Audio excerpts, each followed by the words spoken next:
Hello there everyone and welcome back to the GSL-English Podcast. My name is Gideon and this is a podcast for all learners of English to practice and improve in a relaxed and natural way. And that's what we're going to do today as we talk about artificial intelligence. Okay, but don't worry, we're not going to talk again about artificial intelligence and learning English, or what does artificial intelligence mean for the future? No, we've spoken about that 100 times. There's thousands of videos and whatever on YouTube talking about that. So we're not going to talk about artificial intelligence in that way. We are going to talk about artificial intelligence and this podcast because we've got a bit of a problem. Someone is using my podcast, the GSL-English Podcast, and re-uploading it as their own. So we're going to talk about that in a moment. But also we're going to look at an article or news actually that has recently been released by YouTube, basically saying that they are going to clamp down. They are going to crack down on mass-produced repetitive videos and paying those creators. So it is now going to stop monetizing certain content on YouTube. So we're going to talk about what that means, whether it's good for YouTube, and then we're going to look at an article from the BBC about how it has become someone's job to now rectify issues in the workplace that have been created by AI. So it's really interesting. I'm quite proud of this episode. I think you're going to enjoy it. A lot of research has gone into it, and of course, as we go through, it's not just a case of reading, listening, and that's it. I have tons of new vocabulary and expressions for you. So as we go through, as we talk about this topic, I'll explain certain words, certain expressions, and if you've got any questions, if there's anything that I don't cover, feel free to pop me a question in the comments, either on YouTube or on Spotify, and I will do my best to answer them for you. So before we get into it, if you are new here, please don't forget to subscribe. As I said, my name is Gideon. I'm an English teacher from London, and I create these podcasts to present the English language to you in a real and authentic way so that you are best prepared for real life situations. So when you come over here to good old England, or when you visit English speaking countries, you're prepared. You're going to be best prepared to have conversations and use English to the best of your ability. And if you are a returning viewer or listener on Spotify, thanks so much. Thanks for your support. Thanks for always checking in on a Sunday morning at 10 a.m. when these episodes go out. I do appreciate your support, and you will notice that once again, if you're watching on YouTube, I'm in my parents' garden. Two reasons for this. One, my office is absolutely boiling hot and I hate being in there. We have a very, because viewers will know that we recently moved house. Lovely house, but we're experiencing a heat wave here in England at the moment, and the upstairs of my house is honestly like an oven. I think you could cook some chips in there. It's really hot. So I started recording there, got too hot, got too flustered, got a bit annoyed, got a bit bothered, so I thought, nope, not going to do it. So I've come back to my parents' trusty garden. So we're back in my parents' beautiful garden. And also, the last video that I recorded in the garden seemed to do really well. It appears that you guys like to look at some trees, some foliage, rather than just my face, which I completely understand. So yeah, that's why I'm in the garden. So, why are we talking about this today?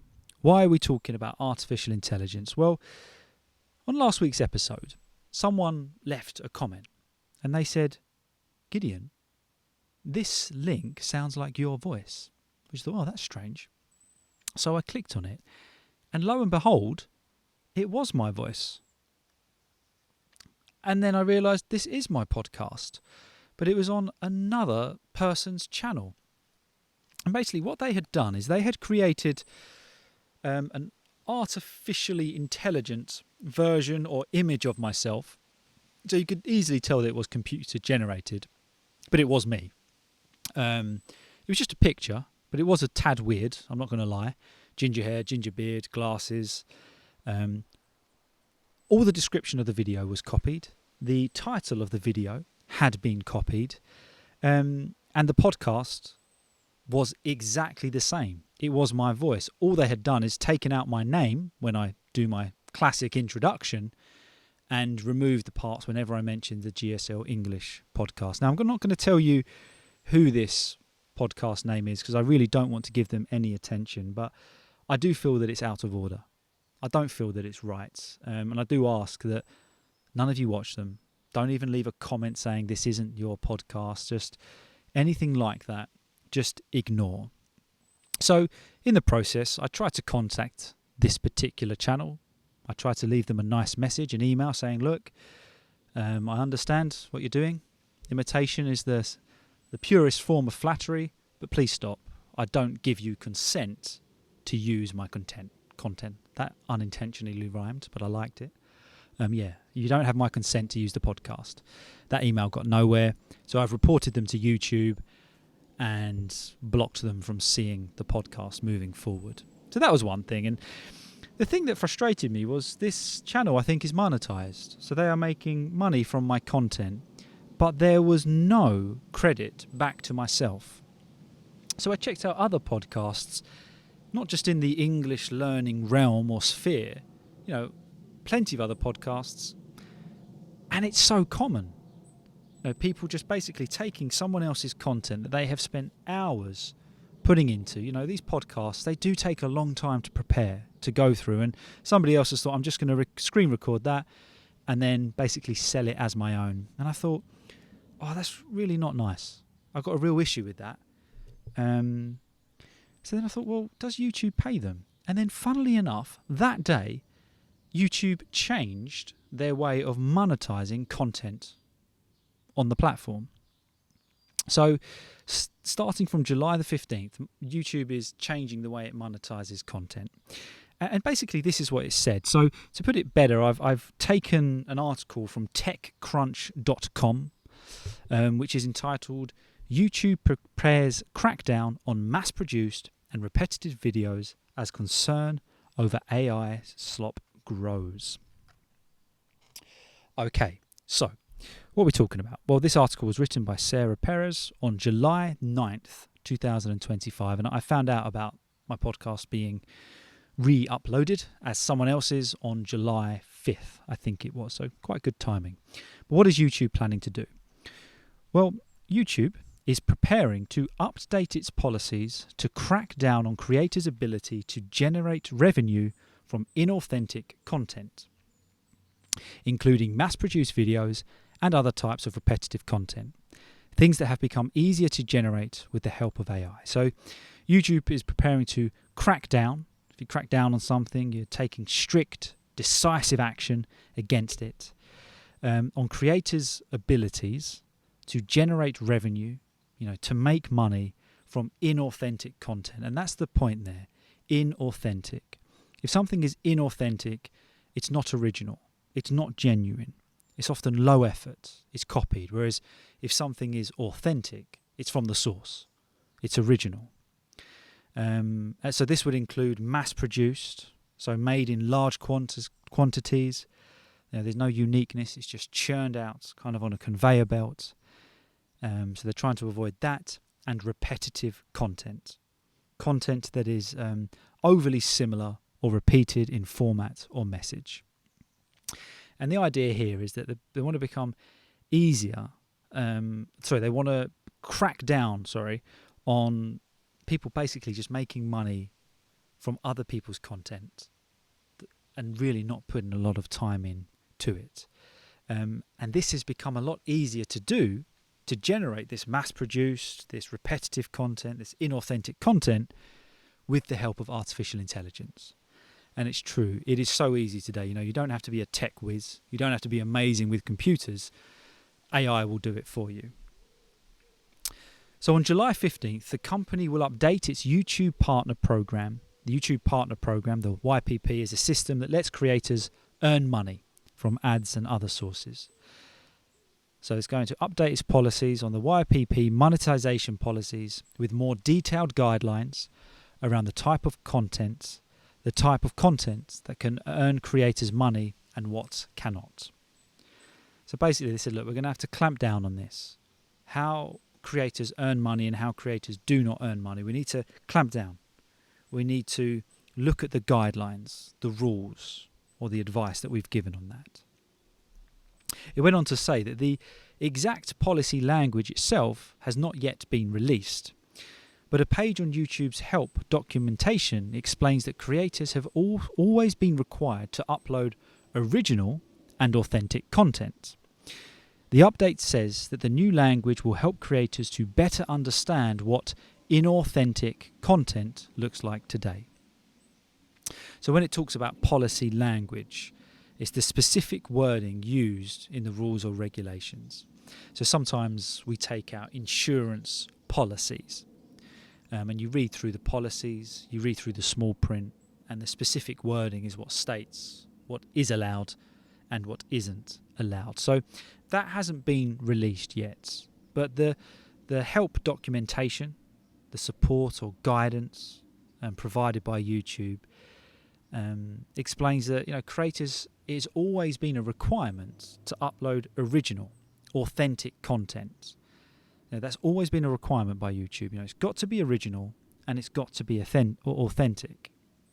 So this new policy language, basically what they want to do is help creators understand what inauthentic content looks like. And I guess this changes a lot as technology evolves, particularly with artificial intelligence. It is always improving. It is always growing, evolving.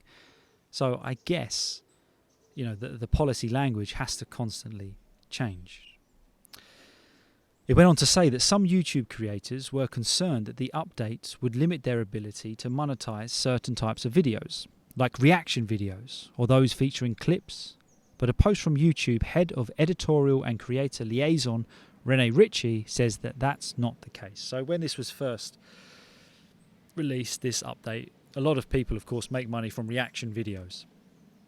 A reaction video is a video showing someone's response to certain content, like music, games, adverts, trailers, news, and they react to that content.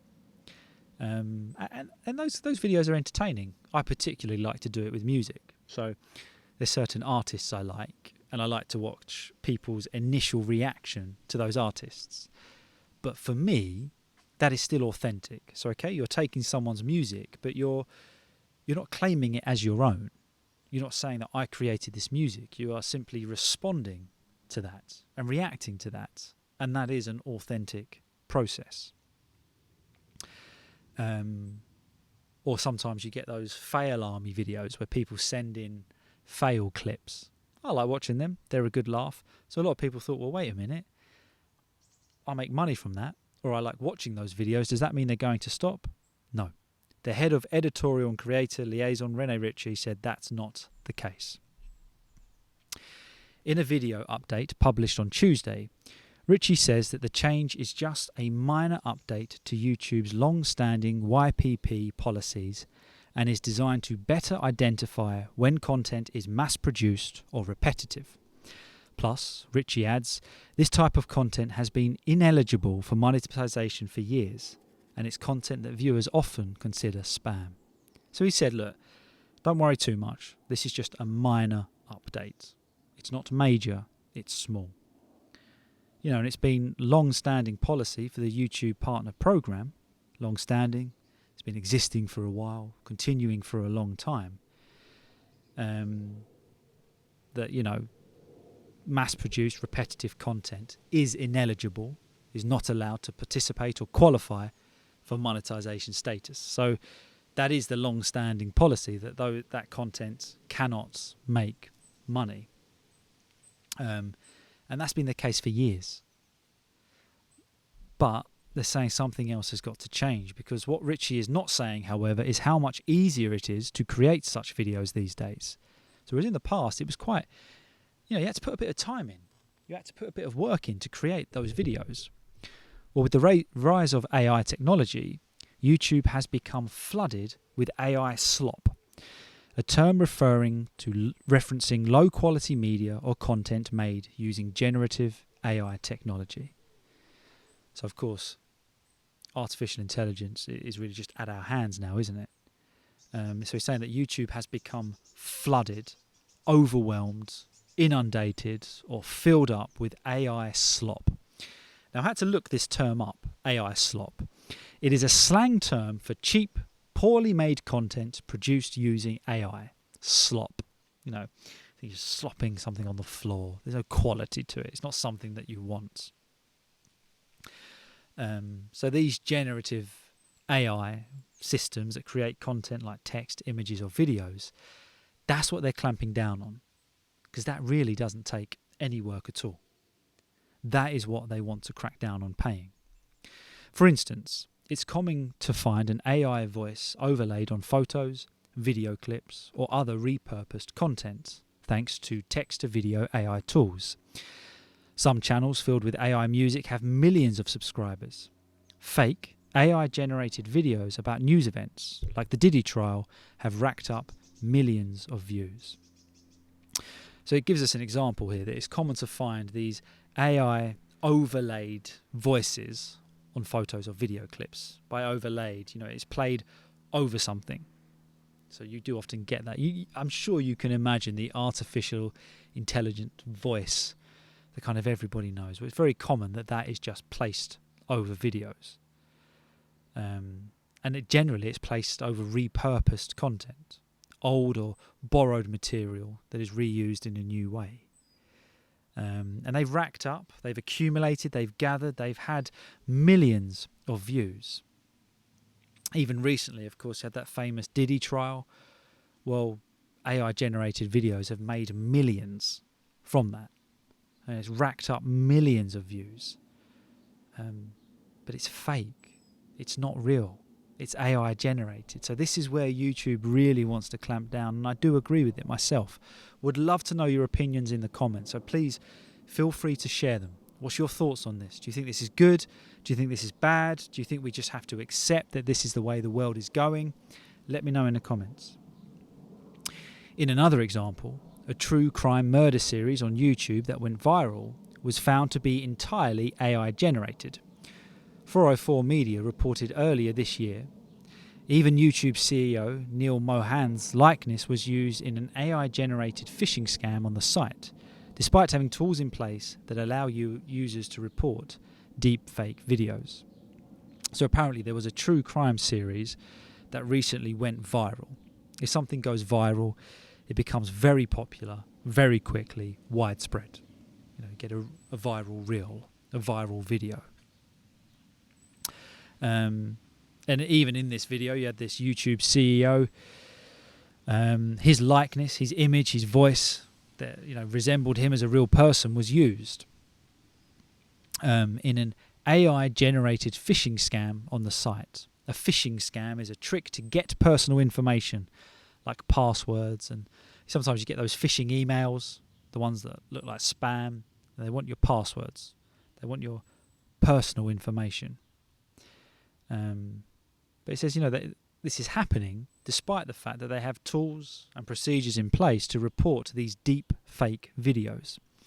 Deep fake in this instance is AI-created videos or images that falsely show people doing or saying things. It is completely fake. But it is weird when you watch some of these deep fake videos. Sometimes you're looking at it thinking, wait a minute, is that real? Is that artificial intelligence? What is it I'm actually looking at? While YouTube may downplay the coming changes as a minor update or clarification, the reality is that allowing this type of content to grow and its creators to profit could ultimately damage YouTube's reputation and value.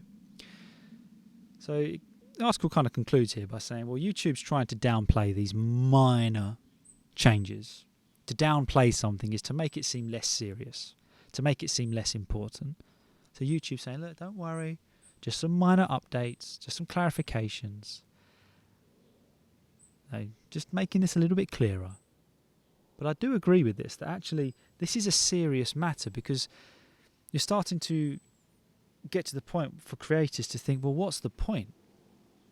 This platform is no longer reputable. What's the point in me spending hours upon hours filming, creating, editing content if somebody else can be just as successful whilst churning it out through AI. So I do kind of agree that although YouTube is making this just seem like some minor updates to policy language, YouTube's got something really important to deal with here, which is the battle between artificially intelligent, inauthentic content and real, authentic content. So I'm pleased that this has happened myself. I really am pleased. I hope the line isn't crossed into certain videos like reaction videos and things like that, because I enjoy watching them. But for me, the issue lies with, for example, what has happened with this podcast, somebody else reposting it as their own, getting a nice bit of traction, and claiming it as their own, and even leaving comments saying thank you so much, and things like that. That's where the line is crossed with me, and that's where I have the issue. So I'm pleased that YouTube is clamping down on that. But just some words to think about in that article. To downplay, make something seem less serious or important. To go viral, gets a lot of views, a lot of attention. Flooded, if we are flooded with information, we are overwhelmed or filled up. Long-standing, something is long-standing, it's existing or continuing for a long time. What was another one I wanted to bring out? What was the other one? Mass-produced, so that was it. Made in large quantities. If something is mass-produced, there's not a lot of quality to it. It's just churned out. And to clamp down on something is to take strict or decisive action. So at this point, I would love to know, what's your opinion? Do you think YouTube just has to accept that this is the way the world is going and it is what it is?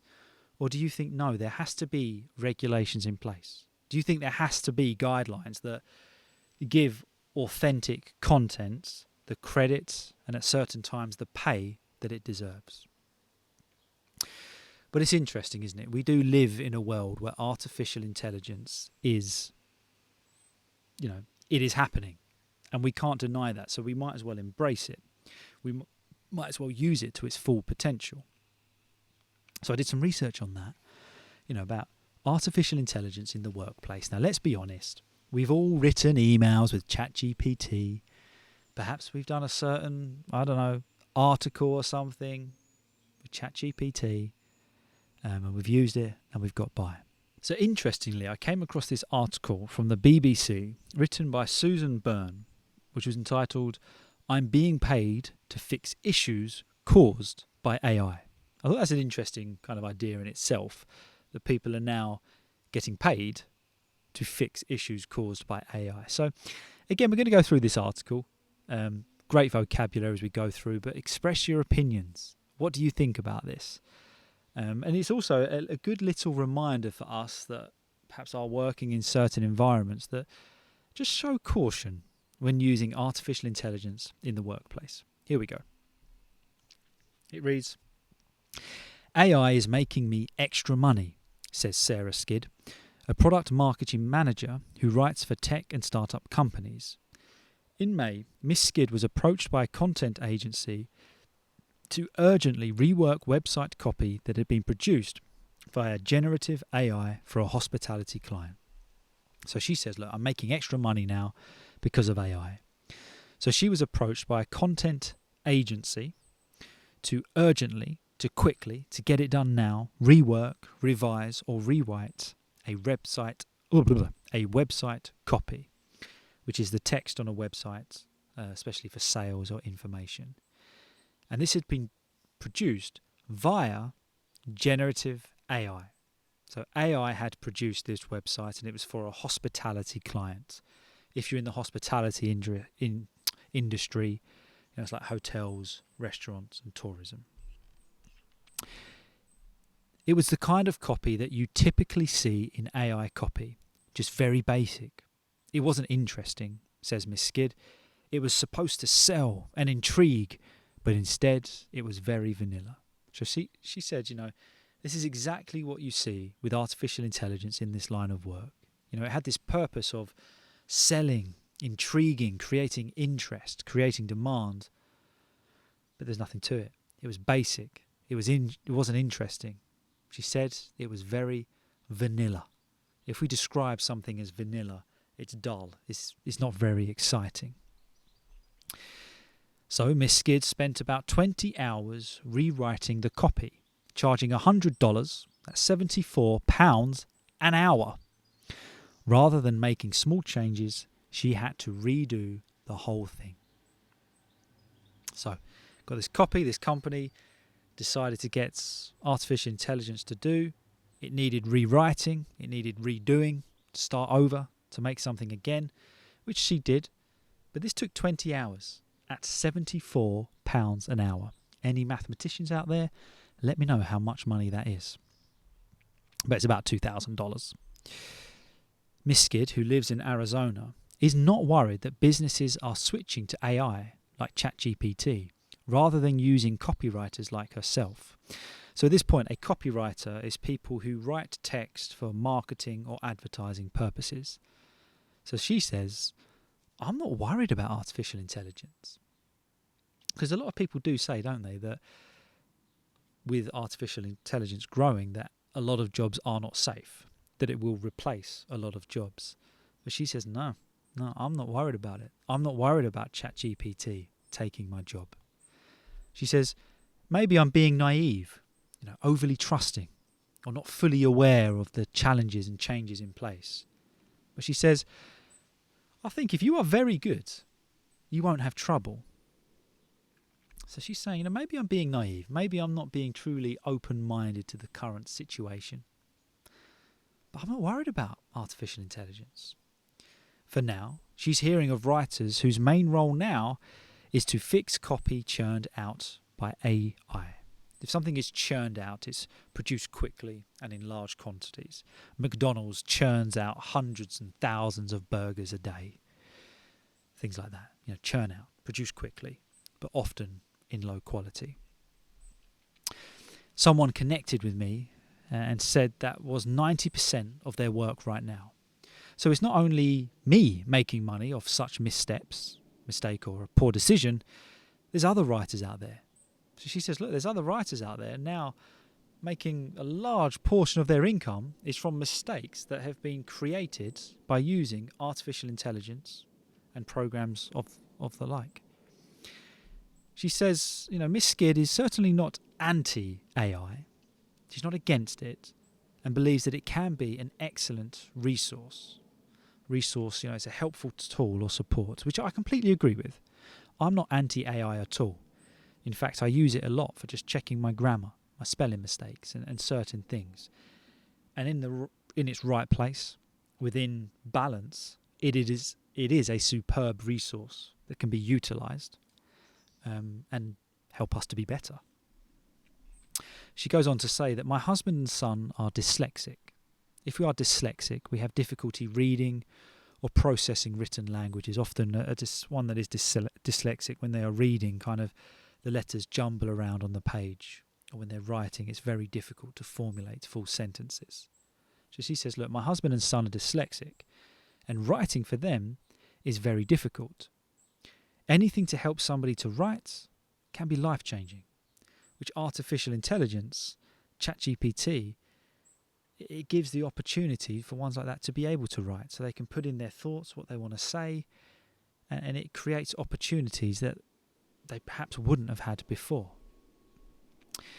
In the last few years, generative AI has taken off, meaning that it's become successful, widespread quickly, and businesses are turning to systems like ChatGPT, developed by OpenAI, and Google Gemini to transform, to significantly change or improve business practices and cut time and money, basically to save money. And it's true, isn't it? In the last few years, generative AI, or even artificial intelligence as itself, has taken off, very quickly. It's become massively successful, and it's becoming a household name, isn't it?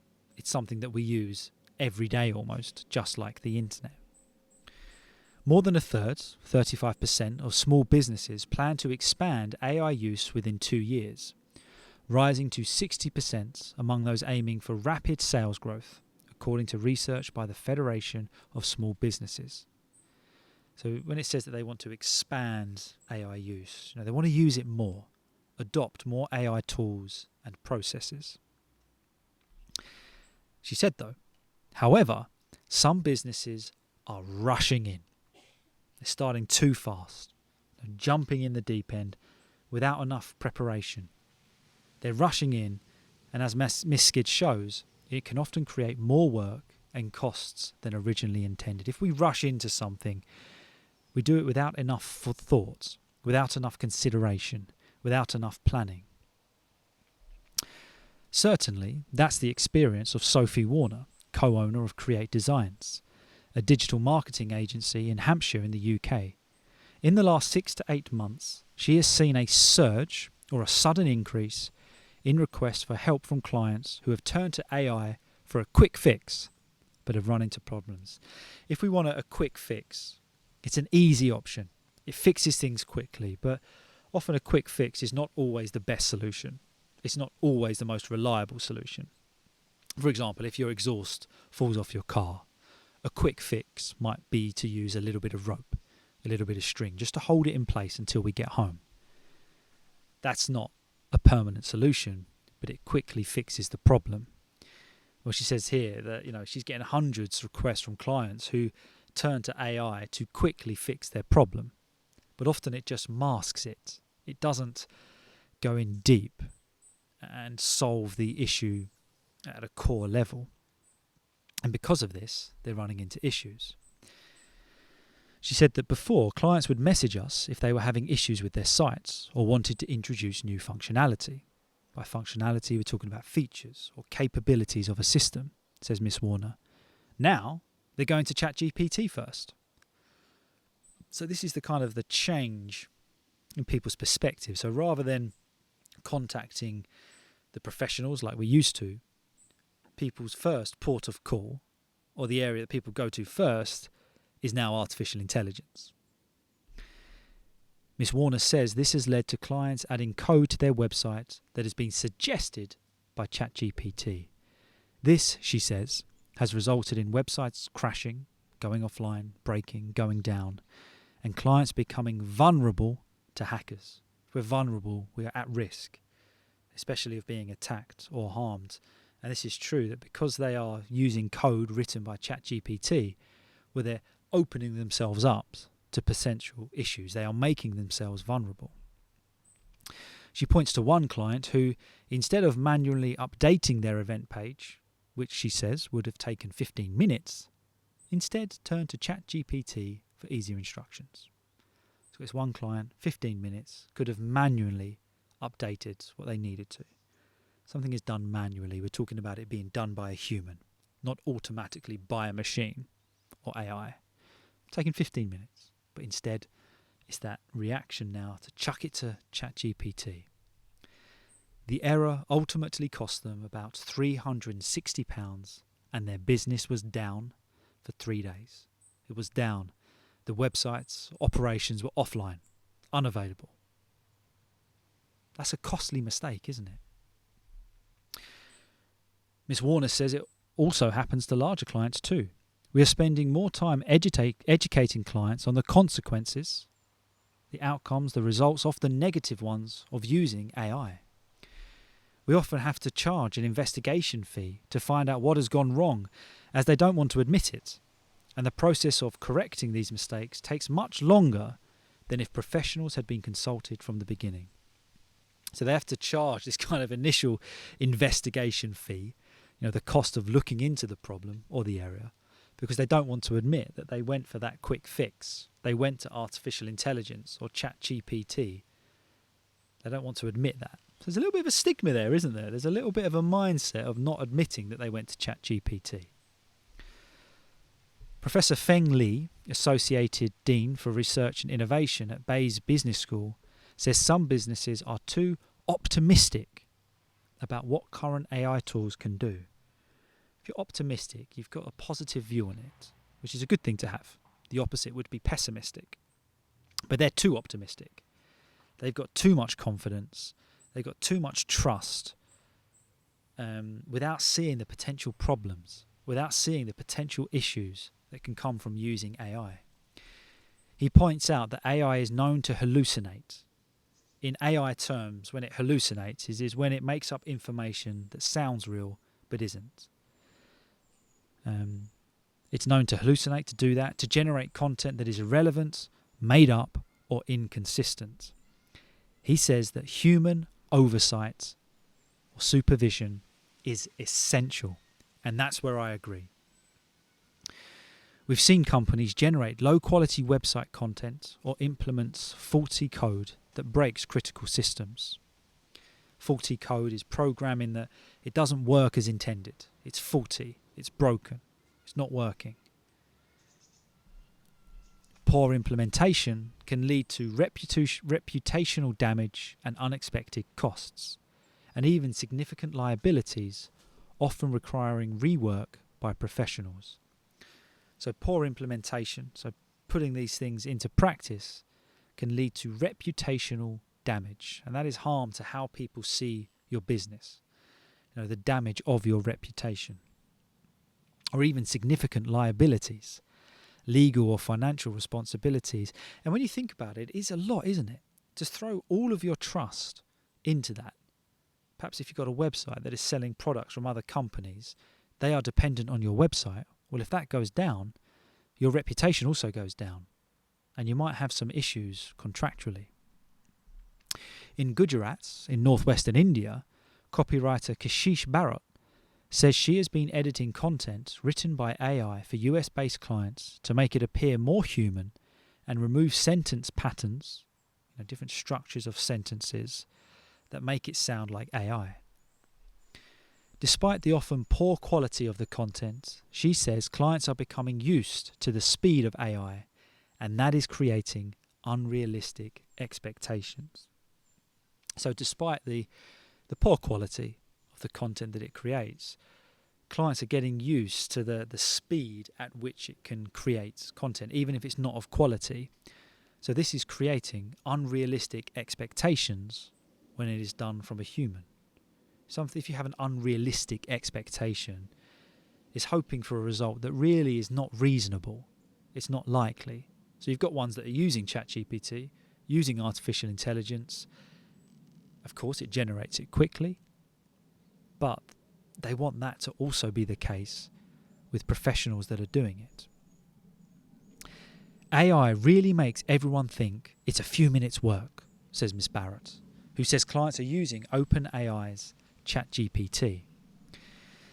However, good copy editing, like writing, takes time because you need to think and not curate like AI, which also doesn't understand nuance well because it's changing the data. So saying, good copy editing, like writing, it takes time because you have to think and not curate, select and present like AI does. And it doesn't understand the nuances of what you are dealing with. A nuance is a subtle difference or meaning that we associate with one thing. The hype around AI has prompted many companies to experiment without clear goals, adequate infrastructure, or a realistic understanding of what the technology can deliver, says Professor Lee. Hype is the intense excitement or promotion of something. I love that word, hype. There's a big hype around something, there's excitement around it. And that is the situation with a lot of companies that are using artificial intelligence. They're using it, they're hyped about it, but they don't have a clear understanding of it. For example, companies must assess whether they have the right data infrastructure, governance processes, which are like rules or systems to manage it, and in-house capabilities to support AI use. Relying on off-the-shelf tools without understanding their limitations can lead to poor outcomes. Off-the-shelf tools, ready-made software that, it's not customized. If we buy something off the shelf or off the rack, it's as it is. So he's saying, you really got to understand the programs that you are using. Don't just rely on it. Don't just trust it. There has to be balance.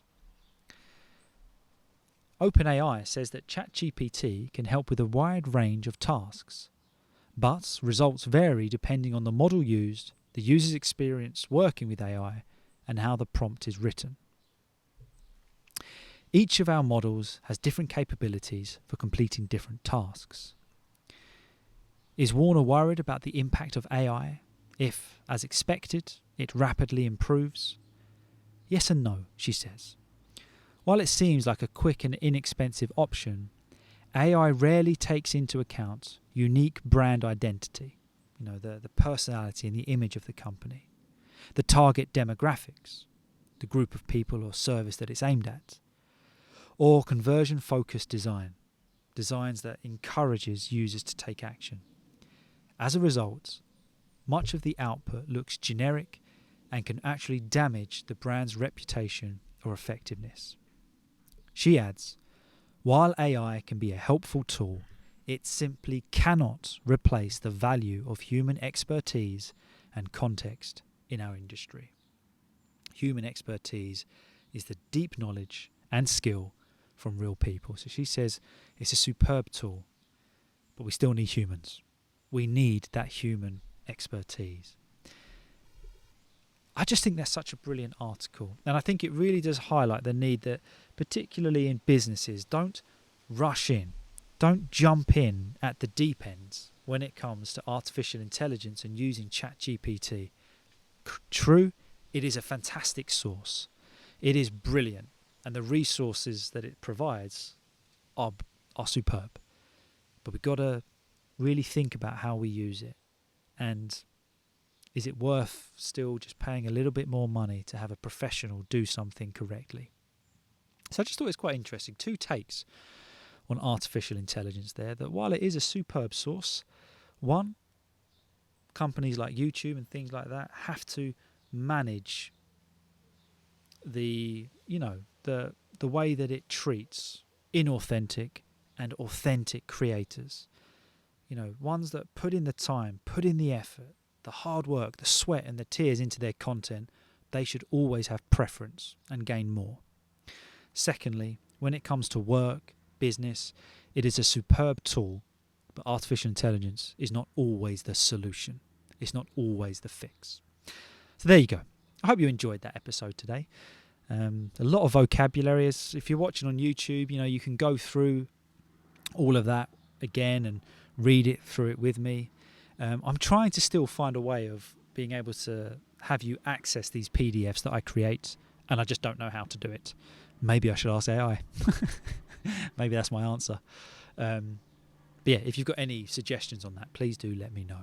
But thank you so much for watching. Please say hi in the comments. And if you got to this point in the podcast, please write artificial intelligence in the comments to know that you got to the very end. So very well done if you did. Thank you so much for watching. Thank you for listening. And I'll see you all next week. Have a good one, guys.